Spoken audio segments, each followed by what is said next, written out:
દિયોદરના મુલકપુર પાસે રાત્રિ દરમિયાન કારમાં આગ લાગતા બળીને ખાખ, ડ્રાઈવરનો આબાદ બચાવ।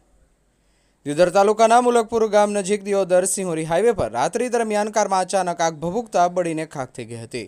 સૂત્રો પાસેથી મળતી માહિતી મુજબ દિયોદરના મુલકપુર ગામ નજીક ગત રાત્રિના સમય સુરાણાથી સિહોરી તરફ જતી GJ12 DG 3871 નંબરની કારમાં અચાનક આગ લાગતા ગાડીમાં આગ ભભૂકી ઉઠી હતી, જેમાં ગાડીમાં સવાર ચાલક ભાઈરામભાઈ શિવશંકરભાઈ જોશી સુરાણાવાળાનો આબાદ બચાવ થયો હતો। કારમાં મુલકપુરથી સિહોરી તરફ જઈ રહી હતી, જ્યાં અચાનક ચાલુ કારમાં શોર્ટ સર્કિટથી આગ લાગતા રોડ પર અફરાતફરી મચી હતી, જ્યાં ડ્રાઈવરની સૂઝબૂછથી ગાડી ચાલકનો આબાદ બચાવ થયો હતો। જ્યાં કારમાં આગ એટલી બધી વિકરાળ સ્વરૂપ ધારણ કર્યું હતું કે આખી બળીને ખાખ થઈ જતા કાર ચાલકને મોટું આર્થિક નુકસાન થયું હોવાનું જાણવા મળી રહ્યું છે। ત્યારે કાર ચાલકે દિયોદર પોલીસ મથકે ફરિયાદ આપતા પોલીસે ગુનો નોંધી તપાસ હાથ ધરી છે।